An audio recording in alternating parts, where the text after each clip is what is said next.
The organization Parents and Friends of Ex-Gays and Gays is one of the more bizarre and contradictory elements of the anti-gay Christian right.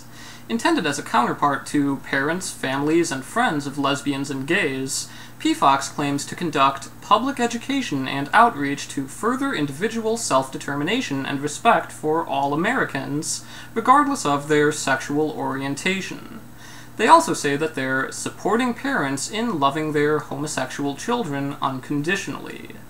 In keeping with these principles, PFOX has shown their friendship and respect toward gays by publishing flyers stating that the homosexual lifestyle, especially for males, carries grave health risks, that declaring and validating a student's same-sex attraction during the adolescent years is premature and may be personally harmful, that for many youth, homosexual attraction develops due to negative or traumatic experiences, such as sexual abuse, and that Maryland's Marriage Protection Act is needed to protect marriage as the union of one man and one woman.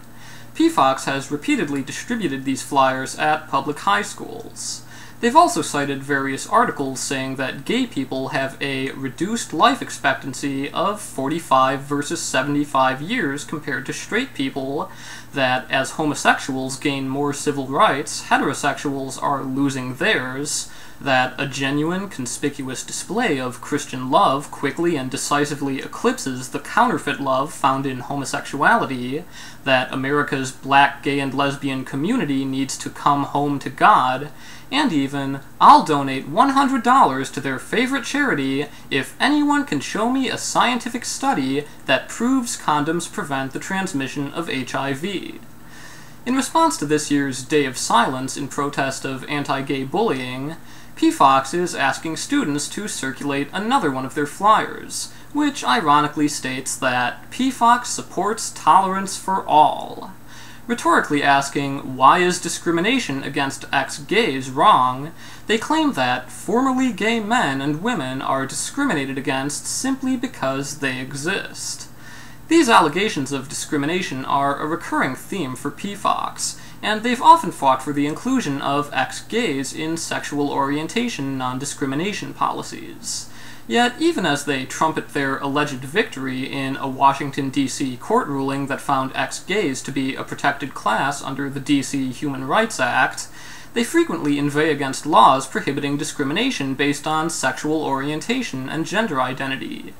In one flyer, they claim that sexual orientation laws and policies discriminate against ex-gays, and later say that to give sexual orientation protection to one group while excluding another is outright discrimination.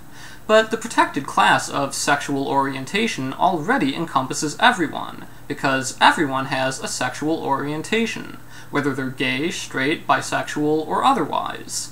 If ex-gays actually are heterosexuals, they're still covered by this.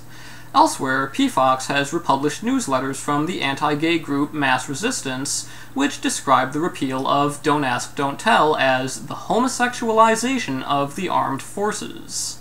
They also quoted a column from Ann Coulter where she argued that Don't Ask, Don't Tell should remain in place because Private Bradley Manning was gay.